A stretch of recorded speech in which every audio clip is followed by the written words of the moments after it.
I said out loud, "Oh, I'm full." But then I went back to the box and got more. Said I'm full again. Went back to the box and got another slice of pizza. When we got in the car, I felt sick. And at that point, I think I had realized, hey, you can't do this anymore because you're getting sick. Like, I couldn't even enjoy the festivities because I had overeaten so much. Backing away from the table ties into that because you have to listen to your body. And it took me a long time to realize that my body was talking to me. And it just kind of put me in a perspective of you're wasting your life. Because when you get sick like this, you're down for at least a day. So you put back away from the table is what I used to tell myself. Hey, how are you doing? This is Ronnie Rivera from Rebounds podcast, where the power of the comeback is the most important thing and the story is why we're here. Dyricka Tucker. Am I pronouncing that right? Yes. All right. I've asked you a couple of times because I think it's important to get people's names right, and I'm often the worst at it, so I'm trying to make sure that we get this right. First of all, thanks for coming to Rebounds podcast this week. How are you doing? I'm well. How are you? I am doing well. Thanks for coming out. Like I said, I've had an opportunity, like all weeks, to review your resume. It's quite extensive, but there's something that we'll get to eventually. But most of your work has been in child welfare. Is that correct? Correct. Tell me a little bit about that before we move any further. Well, when I graduated, before I graduated, I did an internship at a place for children who were being adopted out. It's basically a place that children go for behavioral issues. Okay. While I was there, I learned that a lot of girls they looked like me. They were plus size. They had very low self-esteem. So there were groups that we would put the kids in, and I would pick certain girls so I can go in and talk to them and be relatable. And so you've graduated from college at this point, at least with an undergraduate. Is that correct? Yes. And what was your degree in? And where from? Psychology and Stillman College. Stillman. I did see that. I thought that was pretty impressive. Stillman College. You are 31 years old. Yes. Where'd you go to high school at? Tate High School. Went to Tate High School here Yes. locally. So you're a local person, homegrown, and here you are. Yes. Something very interesting, I think, that sparked my attention from you was that you have 193,000 followers on your Instagram, which is pretty impressive. You are 31 years old. Yes. You're a bit younger than I am. Congratulations. Thank you. Thank you. You've done. I think this is the most impressive thing. When we were first putting the show notes together and kind of looking through the process, you've done work for Fashion Nova, SHEIN, Yes. and Temu. Yes. And those are big time places where young ladies or any ladies, I suspect, get their clothing from. They order clothing. Is that correct? Yes. And you are an influencer. You are a legitimate influencer. I am. I think that's impressive because we live in a world where many people want to be influencers on social media, whether it's Facebook or Instagram, and you hear that. I'm an influencer. I'm this, I'm that. But you're legitimately classified Yes. as an influencer. Tell me a little bit about that before we go on. Well, it happened. I didn't even expect it. It happened just because. One day, I posted pictures, and another page was like, hey, could you send me this picture? I want to repost it on my page. And the page was basically a page for plus-size women in fashion. So they reposted me, and all of the other creators that they had posted started following me and reposting me, and it just blew up from there. So I took it, and I made it a platform focused on fashion and bigger bodies in fashion. Really? So, yeah, it was unexpected. It really was. That has to be nerve-wracking at first. Yeah, it was scary, actually. I'm certain it is. It was really scary. Well, for those of you, I have listeners in different age ranges, thank God, right? Yes. But for those of you, for those that do not know you, tell me a little bit about you. Who are you? My name is Dyricka Tucker, but I go by D. I'm a social media influencer of fashion. I'm a plus-size influencer in fashion, and I have a background in psychology. I use my platform to promote confidence, self-love, high self-esteem, and just to give a different outlook on what society thinks you should look like. You've accomplished quite a bit in your life already to this point at 31 years. Where does life have you right now? Life has me practicing patience and being humble. I still feel like in those having patience and being humble, I could still push through. But I feel like in order to get to where I'm going, I have to make sure that I'm understanding, learning, listening, as well as being humble. Tell me a little bit about being humble before we go any further. I think that's an interesting thing. I mean, it is, I suspect it may be hard. You've got about 200,000 Yes. followers, and a lot of people certainly believe that you're beautiful, and I'm sure that goes to your head quite a bit. Tell me about that does. humility. How do you rein in that? How do you rein that in? In my mind, I'm no different than anybody else. We all have to get somewhere. So because I'm not where I'm going yet, I feel like humbleness is going to get me where I am because I have to be relatable in my lifestyle content. I have to be regular. I have to be regular so that people will enjoy following me because I'm relatable to their life. Yeah, very good. What gets you out of bed every day to do the type of work that you do? In the psychology aspect, it's the reward of seeing people heal and grow from the challenges and their misfortunes. In the influencer aspect, it drives me to know that there are teenagers and young adults and adolescents, even adults of my age that are still trying to find themselves. They see a person that looks like them. They see a person that has been through the same struggles that they've been through, and me being an image showing them that I can get through these things. I feel like they feel like they can do the same. Do you have a lot of people reach out to you? I do every day. Do you? Every day. I get a message, even on my down days.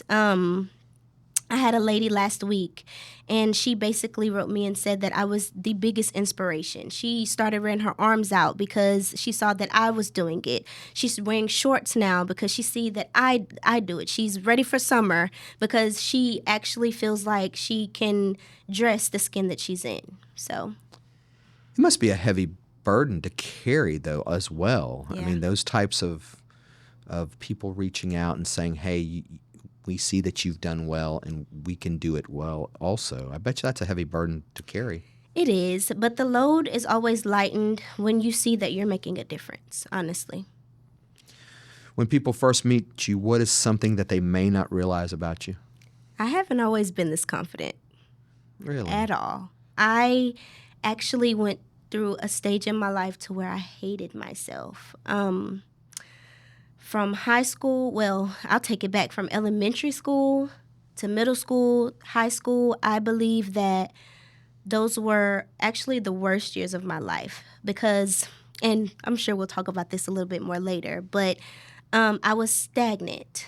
I went to the same school with everybody that I had grown up with for my entire life. I graduated with the same people. And that was a challenge for me because I was always the fat girl. So I haven't always been this way, but now, yeah, I'm her. So confidence takes a little bit of time to build is what I'm hearing. It does. And I guess we will get to that process of how you built this confidence and built a platform. And your platform, you hope that your platform is to help people understand that they are worthy as well. Is that correct? Yes, absolutely. All right. If your story was a title or a book or a song or any of those things, what would your title be called? I would have to say Overcoming and Becoming. Why? Due to being put in a box for a majority of my childhood life because of the way that I looked, I was always told that I wasn't good enough. I wouldn't get the parts in the plays that I auditioned for because of how I looked. I didn't look the part. But to still be able to flourish how I have today and getting everything that I've ever wanted in the same skin. I'm sure you'll figure out once this is produced and put online that you're going to be utterly shocked, and people are going to be utterly shocked to think that there was a time where you did not Yeah. love always. yourself the way You do today. Yes. Yeah, good. Is there a set of values or maybe a quote or a motto or a mindset or some of those things that drive you to show up to be the person you are today? When you look good, you feel good. That's the truth. Yeah, absolutely. There's a lot of self-care that goes into that. Uh-huh. If you look good, you feel good. Okay, I like that. Well, let's take an opportunity to kind of review the problem and kind of talk about it some. I think we've talked about it before we got the set this evening, and I think I know a little bit about it, but tell me about the problems that you faced that have kind of shook you to the foundation or to your core, or tell me a little bit about your problems. Well, I've been overweight my whole entire life. There has been times that I would lose the weight and then gain it right back. I didn't know whether or not it was a health issue, which turned out it wasn't a health issue. It was just me emotionally eating from the problems that were caused in my childhood. Mm-hmm. It never subsided, I guess. So we're here today, but we're learning. But those are my obstacles. Everything that I've experienced in my childhood kind of followed me into adulthood. But I had to realize that if I kept going and letting my trauma drive me, that I was going to drive myself into a wall. So that was like the switch. So tell me about your childhood when you sort of realized that you were different, or at least in your mind you thought you were different. Going through school, I was known as the bigger girl. Even within my family, I was the chunky child. All of my cousins, they were in shape. They played sports. Although I was a cheerleader, I didn't do the strenuous, stay in shape type of sports. And I was a child. And my genetics on both sides of the family, I have bigger family. So I took on those genetics. And even so, I just love food. Like, food is a love language to me. So, being overlooked and talked about in school by my peers, even my family, I always felt that I was out of place because I didn't look like them. And that kind of caused a lot of trauma for me. And to be excluded by family as well. There was times to where I would have family members pick up some kids, but then pass right by my house and forget about me. So it made me feel unworthy. And I always felt that it was because I was the chubby kid. So society, not society alone, but even within a family dynamic, I felt misplaced. So that kind of was my storm. I was a very depressed child. I'm an only child. Well, I have 2 half brothers, but I was in the home alone by myself. So you can only imagine how that could take a toll on you, especially when you have cousins that are active or, aunts or whatever the case. They're doing things and then they forget about you. So that takes a toll on a child. That led me to emotionally eat. So I gained weight, and the problem just stood still until I did something about it. I think oftentimes we assume that people either don't have willpower or they don't have the right diet or the right education, but a lot of times it's just overeating. Mm-hmm. And it's a lot of trauma eating. Mm-hmm. Would you agree with that? I do. And you became very comfortable with trauma eating, you think? Yes, I do. And that started at a very early age for you. How old? I would say about 6 or 7. I started gaining weight at the age of 5. I would look back at pictures, and at 4, I was a stick. At one point in time, my mom thought that, we would have to put me on some type of protein supplement because I was so little. But at the age of 5, I started growing. But I also lost my grandmother at the age of 5. And I know you probably say, well, a lot of people say you don't remember that, but my grandmother was my everything. My mom is an only child, and I'm an only child, so it was just us 3. I would go to my grandmother for the summer, every single summer up until she passed away, and that was the only thing I had to myself. So when she left, I overate. I was very depressed. So that kind of put me in a position to where like I said, I was very a depressed child, and the only thing that would make me happy was to have my favorite snacks. Did you know it at the time? No. Did you? Yeah, you had no idea. You were so young. You just. Yeah. I didn't even know what depression was. Did you know that you were overeating at the time? No. Mm-mm. Let me not say that. Okay. Yes, I did. Because there would be times to where I would sneak in the kitchen after hours and, get whatever I wanted. Yeah. My mom was very supportive. She would literally put me, because she was overweight, but at one point in time she lost it, and she kept it off. And everything that she would do, she would have me do the same thing, especially when I got older. I remember her making this. She was on Weight Watchers one time, and they had this recipe. It was like a tomato soup, and I really, really liked it. Mm-hmm. And so we stayed on like the tomato soup, and it had like celery, carrots, just all the good vegetables, and it was really good. Mm-hmm. And we ate that for about a week, and I saw a difference. But that still didn't stop me from, I would go to school and get bullied and come home and want something sweet. So it's kind of like the circular effect. Mm-hmm. You're going to school, you feel no self-love, and you're going to school, you're being bullied because of your weight, mm-hmm. and then you're coming home and you're overeating. Right. Tell me about that. Tell me about that feeling.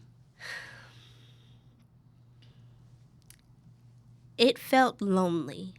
Very, very lonely. I'm an overthinker too. So if somebody said something mean to me, I'm going to dive deeper into what I thought that it meant. And so it would make me cry. It would make me not want to go to school. I had this thing to where I would go to bed every night and I would fall asleep praying that I had a good day the next day. I would wake up in the morning, get dressed, get on the bus, and before I got off the bus, every single day, I would, in my head, be saying, God, please let me have a good day. Please don't let nobody bother me. Please, God, just let me have a good day. And on the days that I did pray, I had a wonderful day. But when I forgot to pray, it was like, bad. I think a lot of my overthinking had to do with how I received those, I guess, messages if somebody says something to me. But also, no child should have to go through feeling like she's not enough because she's a chubby kid. So, your faith is strong during this period, is that? Yeah, for sure. You're praying quite a bit. Mm-hmm. And I guess there's always pictures of, and you see movies of kids that are praying, man, I hope I don't get bullied today, that kind of stuff. And this is going on quite a bit for you. Mm-hmm. Starting at what age again? Elementary. Kindergarten, actually. I can't remember a time in school that I was not teased. Every day that there was something. Every day. Yeah. Did you think it was ever going to end? No, but at some point in my life, I kind of made it end, or I started defending myself. And that's kind of where, I guess, a mean streak came in, and that didn't start until high school. But it was a thing to where I would protect myself before somebody else could come at me with a fat joke, or I used to even get tripped. Like, we would go to the bus ramp and somebody would trip me just to laugh to see me fall. So it was a lot. Let's talk a little bit more about your overeating. Okay. Was there a moment where you realized that was completely out of control, that portion of your life? So you're kind of balancing and juggling a couple of things. One is you have bullies at school, mm-hmm. if you will, and you have yourself at home, somewhat overeating to compensate for that. Mm-hmm. Is there a time where you thought, man, this overeating's out of control for me? As a child, no. Mm-mm. I don't think that I had that feeling until I started feeling my body be extremely heavy.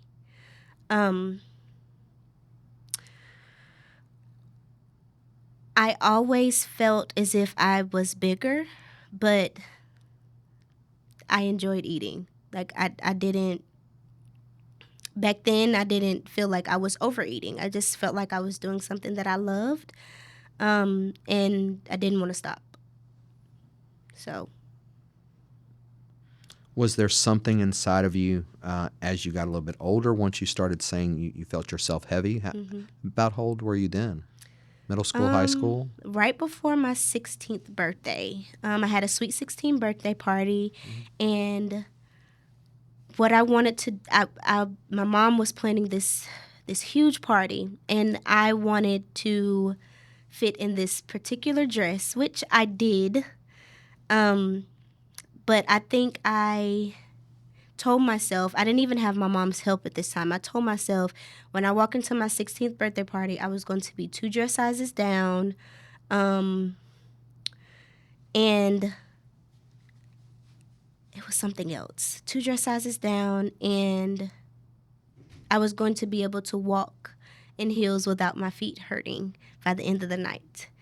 And I think I made that goal in October, right before my 16th birthday, because my 16th birthday was the next year in June. So by that time, I reached my goal. I was able to fit into the dress that I wanted, that I had bought. But after that, there was an incident at the party that made me very emotional. I had all these people around me celebrating my birthday. After the party, we ended up going to Destin because my parents had bought a condo, and they were like, "Hey, you can invite your friends." I believe at the condo there was this boy at my party that I liked. I liked him a lot. He didn't know, but I was planning on telling him. And one of the people that came to the condo had stated that they liked him as well, and that kind of like triggered everything, because I knew that I felt, I'm not going to say I knew, but I felt as if she would have said, "Hey, I liked you," he would have chosen her and not me. So that played a part in a lot growing up. Let's talk a little bit about the people that you have surrounded yourself with at this point in time. You've got your family, you've got some people that you believe may be friends or not so much friends, maybe acquaintances. Tell me about who you've surrounded yourself with at this point in your life when you're 16 years old. Mostly my cousins. I had maybe about 2 or 3 people that were at the condo outside of family. At this time, I believe that all of them were my friends. I believe that there was no competition. I just wanted to be included. I'm not friends with anybody in that group now, today. And that goes to show that either, of course, they weren't my real friends and they just wanted to benefit off of what was going on at that time. And to find out later that this friend knew that I liked this boy, and then, now she likes him too. So I didn't have a great circle of friends back then. Was there anybody that you could talk to about your troubles with weight? And did you? My mother, around that time, she helped a lot. As far as friends, no. Like, at that time, there was nobody I could find in. My best friend, she had, at this time, moved away. So I could call her, but she wasn't physically there to see everything that I was going through. Did you want to talk about it at the time? Was there something inside of you that said, "Hey, I'm obese and I want to talk to you about what I'm going through"? Yeah, my mom definitely. She, trust me, we have tried a lot of things in my lifetime. I think at that time I'd signed up for a weight loss program at, I'm not sure of the name, but it was a great one. It wasn't medicated, but it was, hey, we're going to write out your meal plans. Mom, you have to cook this. We are going to make sure that you do these type of exercises because we're going to trigger this or we're going to target this. So we tried that, and that was because I communicated I wanted to lose the weight. We signed up for several gyms, but none of it at that time was working. And that, for me, I believe that was because I wasn't happy. I don't think that I had the strength enough to go forward and not completely delete my eating habits. So I think your followers would be shocked to hear that about you because you exercise quite a bit now. And you're quite healthy now, and you go to the gym fairly regularly. Yes. I know that your followers know that about you. That's for sure. What is the hardest part about admitting either the problem of weight gain or the problem of overeating, or all of these problems combined? Because there's not just one problem here. There's several of them. What's the hardest part of this? Let's start with this. What was the hardest part of it then? Admitting it, because I would have to change it. And I don't think I was in the mindset of change back then. Why? Change is scary. Yeah. And I didn't know. I think I was pushed or driven by everything everybody else had to say about me. So to make a drastic change, even when the negative comments were, "Oh, you're fat," or "You're overweight," or "You eat too much," I don't think I thought that it would always be a problem. I honestly thought that it was just me that people didn't like. The weight part, granted, but it was more so, oh, I don't like her because she's fat. But that's only what I was telling myself. I don't really know how anybody else was feeling, but the things that they did say made me feel that way. So, yeah, the problem was I was scared of change. I wanted to be liked right then. I wanted to, I think I was allowing myself to be dependent on being liked. And when I'm liked, I'm happy. So I didn't understand things back then. I think it was torn between mental health and, how I looked on the outside. That's fascinating. You wanted to be liked. No matter what the cost was. Yeah. You just wanted to be liked. Included. That's the second time you said you wanted to be included. And so you must have felt excluded because of your weight. I did. Whether it was about your weight or not, you may have just been excluded, but you certainly felt like it was about your weight. Was there anyone other than maybe your best friend, like you said, that lived away, and of course your mother, was there anybody local that was of your peer group that you could reach out to, or you just basically were alone? Is that right? Or at least you felt like you were alone. I felt, of course, like I was alone. I believe the only person that I felt comfortable enough to talk to was my mother. But it was hard because she was my mom. Like, you really don't want the motherly advice all the time. You want somebody who can be relatable. And at the time, I don't think I had any friends that were relatable to my situation. So I would have loved to talk to someone about it, but sometimes you can have that person and they portray that they're all in and your friend, and then they turn out not to be. So we had talked before we sat down about a week ago, and you said something to me about the overeating portion of it became a bit more than you thought it was going to be.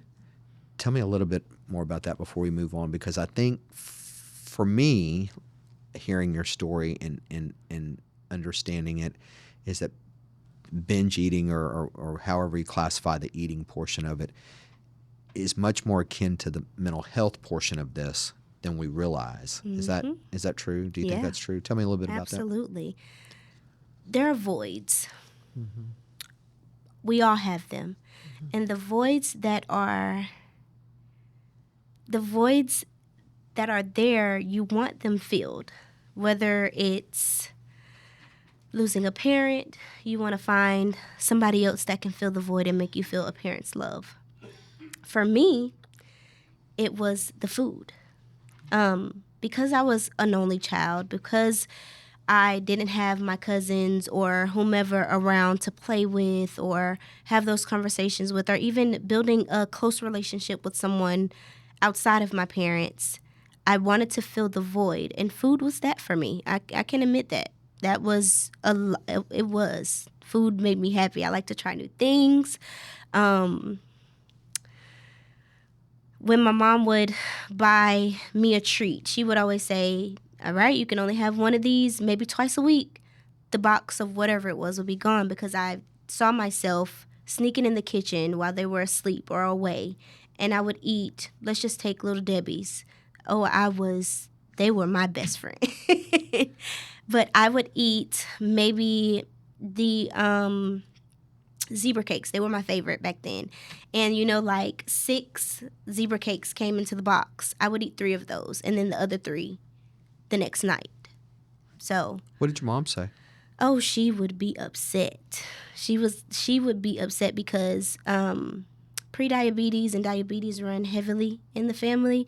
So she would be upset because she didn't want me to go through everything that other family members had went through, and she actually battles with pre-diabetes. So I think for many of our listeners, they may not realize that the appearance that binge eating is much more severe than you know, because most of the celebrations and most of the things that we do in this country is around food. Mm-hmm.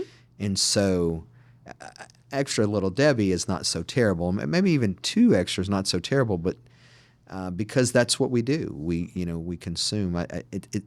It always appears, binge eating always appears different to me than over drinking or drinking too much or any of those things. I think those consequences always seem much more severe than overeating for whatever reason. I think we've kind of classified that in this country. Looking back, what lessons took the longest to learn about the overeating? Let's start with that. What do you think was the hardest lessons to learn about that? Backing away from the table and listening to your body. The reason I say listening to your body is because when you can feel yourself when you're eating. You can feel yourself getting full. I remember when I was younger, I was out to eat, and I remember this vividly. I was out to eat with some family members, and I was eating I had pizza and spaghetti.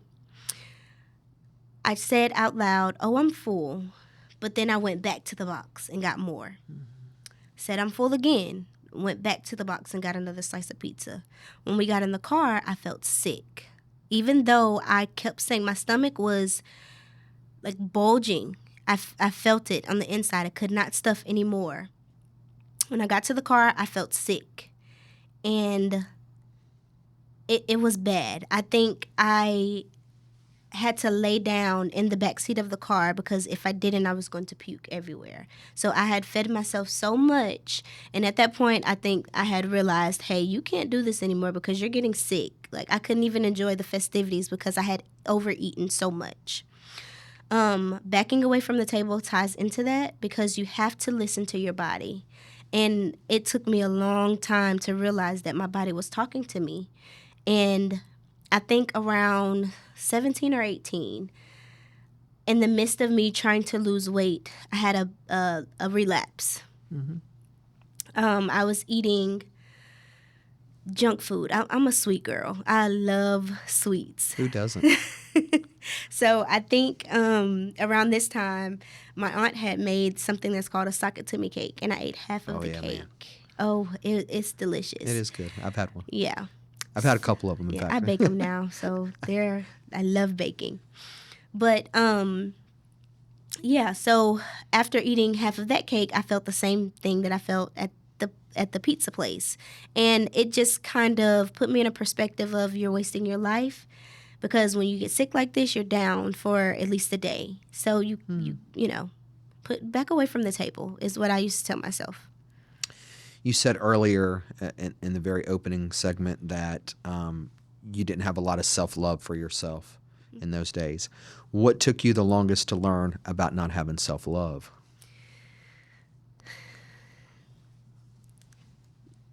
No matter how much other people love you, it's never going to amount to the love that you give yourself. I didn't understand that until I was just down about my weight, about just being in an environment to where I didn't feel loved, and I put all of that pressure on everybody around me instead of looking inside of myself to see how I could fill my own void of wanting other people to love me as much as I should love myself. So that took me a while to learn. I was depending on other people to love me when I should have just loved myself. How did that come about? Oh, this is the fun part. It took a while. I actually moved away to go to school in 2012. When I left, it was in high school. I had already had a plan. I hated it here. I hated the people here. I just wanted to change a different scenery, just to restart my life all over. And I had that chance going to college. So I moved to Montgomery, Alabama first. I went to Faulkner University. That school was a really good school. I met some really good people, but I still didn't find myself there. I got in a relationship, and again, I expected him to love me more than I loved myself, and it doesn't work like that. So when things crumbled with him, I had no other choice but to say, okay, Dyricka, you got to get it together. And the love that you're looking for, only you can give it, and you alone. So I did. Yeah, I don't know if I was aware of that. I don't know if we've talked about that. So maybe we did. So you get to college at Faulkner, and we got a bunch of other questions, but I am very interested in this. So you get to college, you get to Faulkner, you get into a relationship. It's your first serious relationship? Yes, my first relationship. I've never dated in high school, middle school. Like, I've had crushes, but again, they didn't like me. So you start seeing this boy. You think this is the one. Turns out not so much. Was there part of you once that relationship ended that you thought, this is because of my weight? And we don't have to get into specifics of why it ended, but was there part of you that thought, I wasn't good enough? Yes, absolutely. And we can get into specifics. He thought that he could have a college girlfriend and a home girlfriend. Okay. So there were lies, a lot of lies. And I'm not naive to men. So I figured it out. I figured out what he was doing. I actually figured it out during homecoming. He stated that his family was coming, and then this random girl came. I never knew who she was, but he told me that that was his cousin, and come to find out, it was his home girlfriend. So it took me a very long time because he ended up moving back home, which is how I moved to Stillman College. I followed him, and that's when everything unfolded.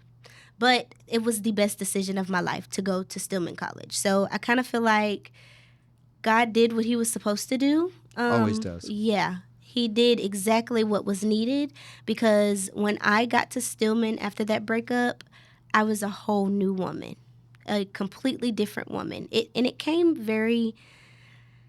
wasn't an overnight thing. It was just gradual. I remember the breakup vividly, and I went back to my dorm. I stayed down for about a week or so, but one of my friends, and she's very near and dear to my heart today, she is a plus-size girl, and she would just come in and encourage me every day. We had a event that we had to go to in the cafeteria, well, at the bottom of the cafeteria at my school. And she was like, okay, well, let's just look in your closet and put some things together. And that's exactly what we did. I didn't know anything about makeup. She did my makeup. She did my hair. She got me dolled up. And we went to this event. And looking in the mirror at this, it felt like it was a new person. I didn't recognize who I could be or who I was because I'm seeing who I could be now, if that makes sense. It does. So progress is starting to move forward. Yes. You're at college. You went to one college. You're now at another. You've ended a relationship, or a relationship ended, and now progress is starting to move forward. You're starting to see yourself at least differently. Mm-hmm. Besides the makeup, there has to be something. What flipped that switch where you thought, I can be better. I can view myself differently. What was it? How my body looked in the clothes. And I know that's probably like, but you didn't like your body then, but I wasn't dressing how the clothes weren't form-fitting. This is when I learned about shapewear. This is when I learned how to basically look the part and not even having to be revealing. Shapewear had become my best friend at that time. And everything that I put on made me look with the shapewear with a flat stomach. And I thought, oh, I need shapewear. I need shapewear. And later we'll talk about I don't even wear shapewear anymore. But at that time, I needed it. And I think that gave me the sense of confidence that I needed. And not only, usually when I walk in a room, I would have my head down. I didn't want to look. It was like I was in the shadows of whatever was going on. But this particular night at this little party that we had under the cafeteria, it was like I brought a light to that room, and that changed everything for me. I walked in the room, and everybody was like, oh, my gosh, you're so beautiful. What is that you're wearing? And so that kind of made me like, me? Like, really? Like, are you, I questioned myself. And so I wanted to get dressed all the time now. Like, I want to make myself as beautiful as possible because that's the way that I like to look. And that was the first time that I'm getting dressed for me and not anybody else. So I've heard it said that not all flowers bloom in every garden. And so maybe you just were in a different garden to bloom in. yes. Let me ask you this. Let me see how I can put this question to you. You're starting to become very comfortable with your body and who you are. Some people may say you've just accepted who you are finally. Is that true? Or do you think that you really started understanding that you could be better no matter what the case is? I would say I could be better no matter what the case was, because in my mind, I think around this time, I started to work out more. All of my friends were going to the track, and we would walk the track, and from the dorm room to the cafeteria is like what felt like a mile, and we were doing it every day. So college campuses can be large. they were huge. So we were doing that every day. And then at campus, you're a broke college student. You can't buy candy and cakes. And, you go to the cafeteria 3 times a day. And if you have something left over, you can bring it to your room. But as far as like just indulging on what you used to have at home, you could not do that. So a little treat here, a little treat there. But I didn't have access to all of the things that I had access to overeat and indulge back at home. You said that there was a person that helped you do your makeup and those types of things. Tell me a little bit about this person. So she's currently still my best friend to this day. Yeah. And she actually lives in Mobile, Alabama, and I live here, but we travel back and forth to see each other all the time. She was actually going through the same thing that I was going through. So we were kind of help to each other. So this particular night, she didn't want to wallow in the bed with me and watch me cry anymore. So she just motivated me to get up. My life was just withering away. I wasn't living the college dream. And yeah. Certainly say her name if you'd like to. Davina Williams. Very good. Everybody needs a Davina Williams in life. I can assure you of that. Mm-hmm. Did faith or how was let's talk about your mindset. What's your mindset at this point? Better. I can remember saying, I got to be better. I got to do better. What is my purpose? Because I was still trying to find myself at this time. I didn't know that I wanted to be, never did I think that I would want to be a social media influencer. I never thought that this would be my life. Yeah. I was focused on graduating with psychology degree. I want still to be a doctor, to get my PhD in psychology, and that was my main focus. My mindset was completing my college degree and just being healthy. Were you looking for a relationship again at that point, or were you like, I don't know so much about that? Mm-mm. Yeah. I didn't get into another relationship until I graduated. And that's the relationship that I'm in now. Very so good. it took, that was 2013. So yeah, my last relationship was in 2013, and I didn't do it over again until 2020. Okay. How about faith? Did faith play a role Oh, during this period of? absolutely. Tell me a little bit about your faith overall, because this is a long and arching discussion Yeah. about what could be a mental health issue, what could be a lack of love internally you feel. Tell me about your relationship with faith. Well, as I said before, God has played a huge part in my life since I could remember. I grew up in a church, a Baptist church. It was very, very family oriented. I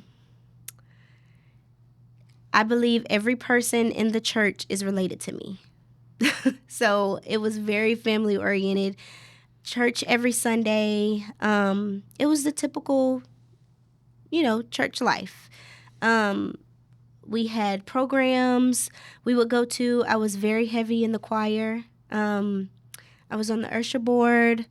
So I was very in church. Yeah. So God has brought me through every obstacle, even from me praying on the bus to have a good day.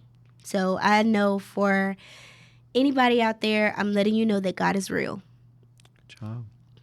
When did you realize that I am not the same person I was in middle school and high school, and I'm not that same person that got offended by bullies? I believe it was my junior year in college.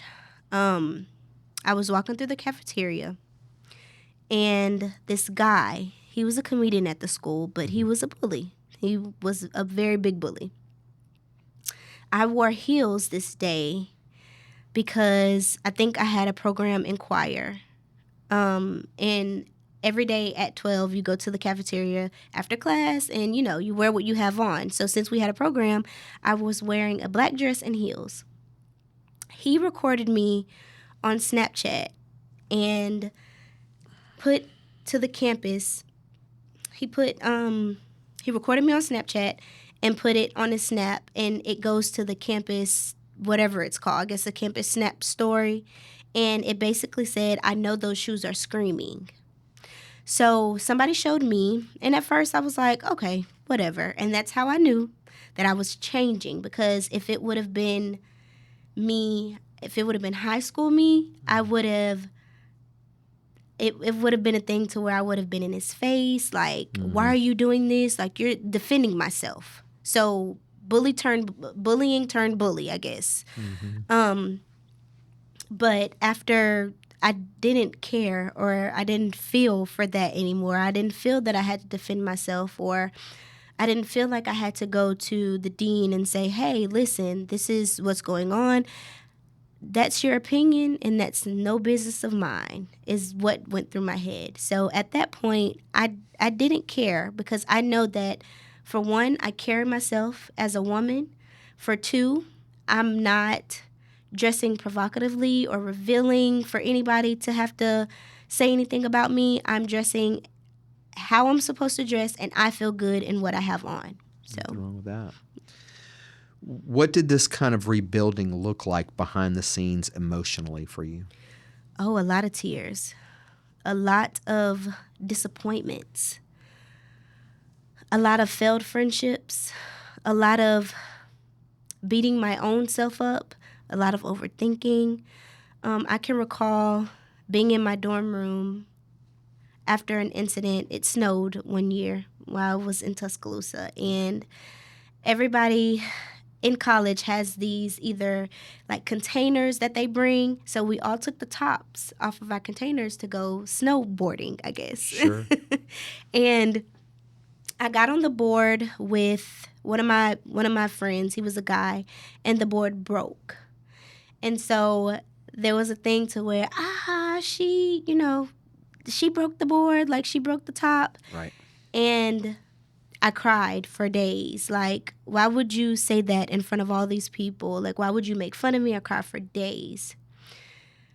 The last day, I got up, I got dressed, I went outside, and that same guy was out there. I didn't cry in front of them. I just, walked off, and he was like, I commend you because, well, let me go back. I got dressed, walked outside, and in front of our dorm, he was standing there. He wasn't there for me, but he was standing there with another girl. And I walked past him, and he called my name, and he was like, hey, can I talk to you? And I'm, of course, first instinct, you're going to be like, no, like, why do you need to talk to me? You just tried to embarrass me. So we were sitting there. I finally agreed to talk to him, and he pulled me to the side, and he was like, I just want to apologize. And I said, well, for what? And he goes, I went low the other day, and I didn't think about how that would make you feel. But the way that you handled it made me feel horrible. And I said, well, what exactly did I do? He was like, you did nothing. You went on about your life, and you continue to, be around your friends and laugh and joke. I don't know how it affected you, but it seemed like it didn't affect you at all. And I felt like a jerk. And I was like, I asked him, I said, well, did you want to see me cry in front of everybody? Like, what was the outcome? What was the outcome that you want? He was like, I don't even know. I just felt really, really bad for pointing you out like that. And I said, well, you don't have to worry because your opinion of me does not matter and it's none of my business. As long as I'm carrying myself the way that I'm supposed to, and as long as my head is held up high, what you have to say, it doesn't matter. And he was like, yeah, that's what we all need in the world. So There's probably a lot of times in your life where people have done those types of things to try to make you cry, by the way. I'm sure you're aware of that by now. Were there other small wins along the way that gave you some momentum as you moved forward? Fashion. That was the biggest. I love fashion to the point to where I want to make my own clothes. Really? Yes, I want to open a boutique that sells from extra small to extra large. Like, I want to be a completely size inclusive boutique. That is the dream. That is the goal. You're in social work. You're a long way from that right now. I know. I'm sure you have a plan, though. I do. My plan, I want to open up my own practice as a therapist. Okay. But instead of being a typical therapist, like come into my office, sit on my couch, let's have this conversation, that's the last thing that I'm going to do with my clients. Coming in, we're going to make you love you. We're going to, if you want to shop in this practice, we're going to have a big closet. You go pick out whatever it is that you want, and you get dressed. There will be a hairstylist, a nail tech, a makeup artist, and we're going to get you together, and you're going to go out and you're going to have a time, and then the next session, we're going to come and make sure, and we're going to come in, and you're going to tell me how that made you feel. And that's because that's the journey that I had to go through. In order for me to find out who I was, I had to find out what I loved about myself. In fashion, when you look good, you feel good. That's right. Yeah. That's fascinating. I mean, a lot of times you hear people say there's, play therapy where kids will come in and maybe they color or they play things and they work through therapy that way. Therapy through fashion. This could be groundbreaking right here in Pensacola, Florida, and you heard it here first. What strengths did you discover about yourself along the way? My resilience. my ability to give chance after chance after chance with myself and sometimes others, so there can be correction and peace. But mostly, I give grace to myself. Um, I love how headstrong I am, because what could have broke me and made me not even pursue where I am now, it didn't. It just made me go harder. It made me more focused on my goals, and it gave me a sense of, oh, I'm going to be better than you. Because you said this to me, you're not a good person. But I know I'm a good person. When you, at that age, when someone said something about me, there was no need to get revenge or say something back, because we know that you're not a good person. God sees that you're not a good person. And I don't have to do anything, because he's going to handle you just for what you've done to me. And I'm sure you've done it to other people if this is the type of person that you are. So I love the fact that I never gave in to what others had to say or my own negativity. You have a strong work ethic. Are you aware of that? Yes. And have you always been aware of that, even when you were little? No. When I was little, I thought I was lazy a little bit, because I would just hide in my room. Well, that's what they say about people that are overweight. They're lazy. Mm-hmm. Yeah, they say it all the time. Absolutely. But, we tend to prove them wrong. But yeah, for sure, I was called lazy because I chose cheerleading instead of basketball or football like my other girl cousins, and bossy because I wanted everything to go my way. So yeah, I mean, it was a lot. How do others see you now? Some would say I'm a star. So, but a lot of people, I don't think they're on my wave yet. Not here anyway. I have a lot of supporters around the world, but I believe that I'm still putting myself out there so people can know my story, so that they could gravitate to who I really am as a person. So I believe that people think, everybody who I come in contact with, they think that I'm sweet. I'm a good person. I'm very social. I'm such a social butterfly when I haven't always been. So Fair enough. What are you the proudest of today? being able to advocate to all plus size people in the world, showing them that it's not about win or lose when it comes down to size. Size does not matter. I'm living proof that you can get anything that you want in the world, even if you're fat.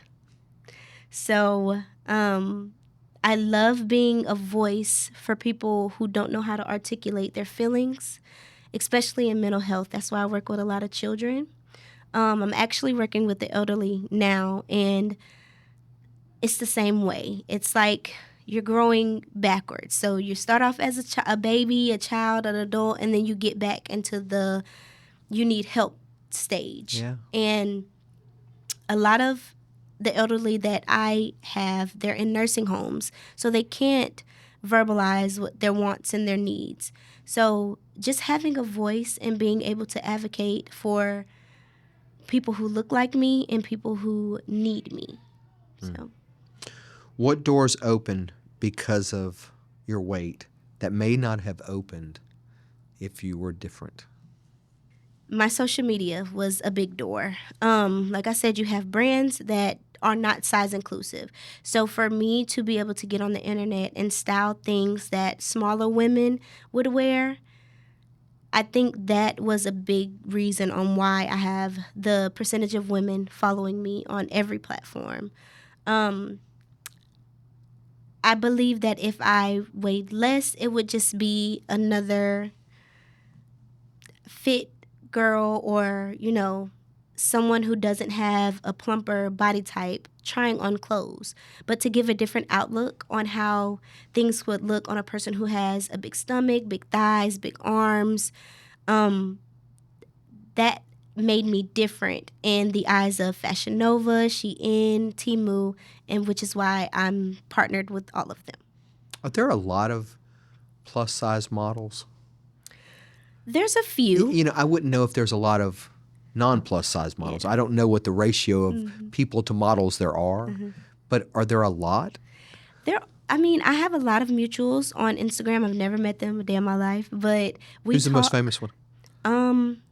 My favorite one, her name is Christiana Moore. Okay, yeah. She's known as Bad Brown Skin on all of her platforms, and she is a similar body type to me, but she is what people in society call the acceptable plus size. Okay.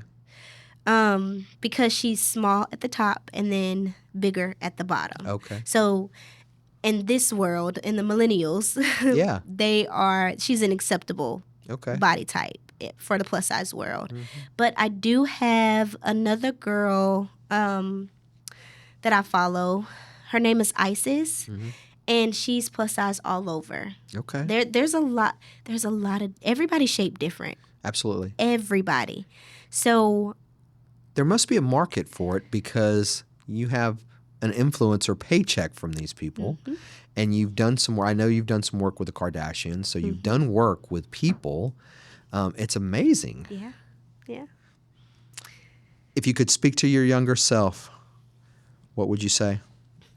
This is a good one. I would tell her that being plus sized never locked a door in front of her. It actually opened every door that you can imagine and more. I would also tell her that what other people have to say about you does not matter. You can't take what somebody else says and think that it's not going to ring in your brain and rattle things up and make you feel different about yourself. Whatever is said, let it go through one ear and out the other. You don't need family to be who you're going to be. Family or being in your hometown is either going to make you or break you, so don't be afraid of leaving if you have to. And I would also tell her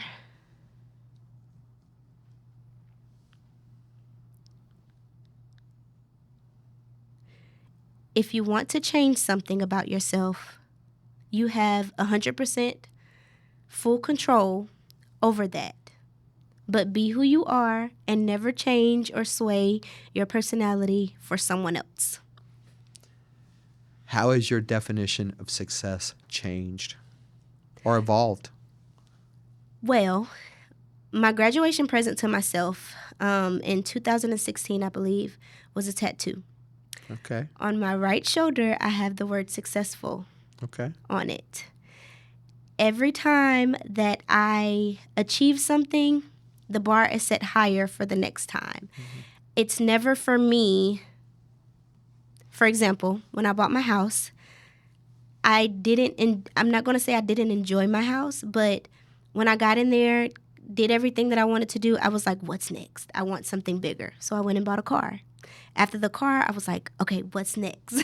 I want to do something bigger.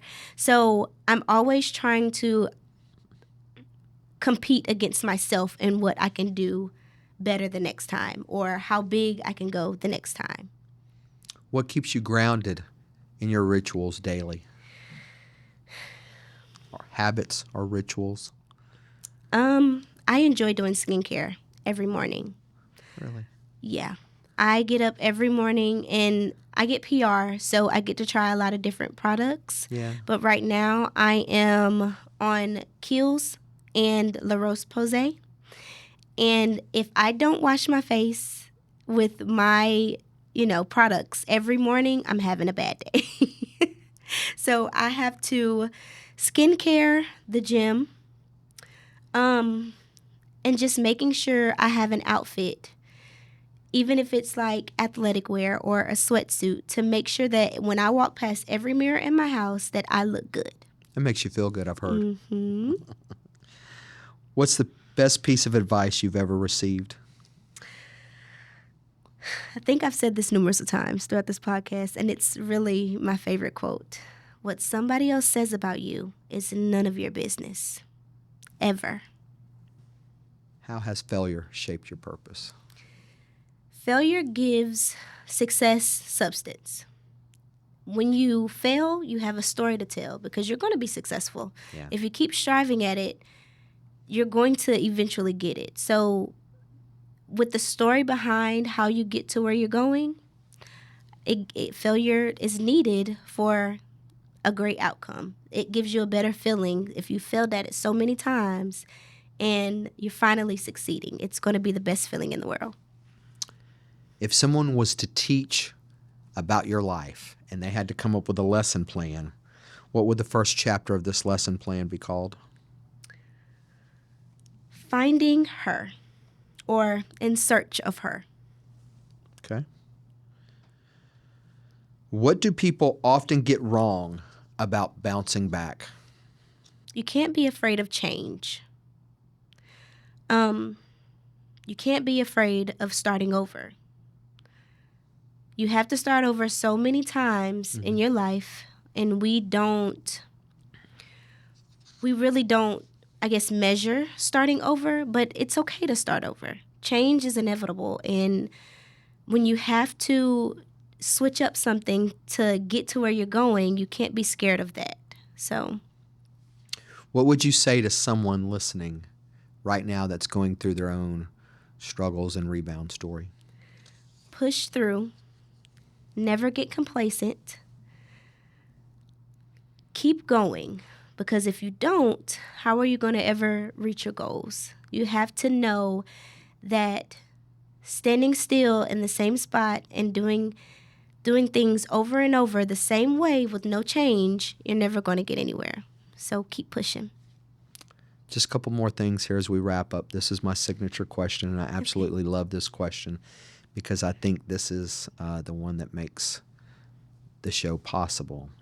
What is your personal definition of a comeback? Rebuilding a version of you that makes you completely happy. If you look good, you feel good. Absolutely. I want to thank you for your time. This has been such an inspiration. I feel incredibly complete listening to your story. We've had an opportunity to talk a couple times. So I want to thank you. Certainly in the show notes, I will include your link. I will include everything to make sure that your viewers and your listeners have a better perspective of your story other than just a few snippets on Facebook or on Instagram, rather. Fair enough? Yes, absolutely. Thank you so much for this time. I really do. I appreciate it more than you know. Thank you. Thank you for having me. This has been an experience and that I've really enjoyed. I hope we have you back soon, Dee. Yeah, of course. Yes, ma'am. Thank you for your time. Thank you. Thanks for listening to Rebounds Podcast with Ronnie Rivera. If you have an opportunity, please review our show notes and support our sponsors, Blush and Needle Society, Meredith Bush Law Firm, Randall's Formal Wear, Youths Left Behind. Also, please support us on our social media platforms, Instagram and YouTube. We'll see you next time on Rebounds Podcast.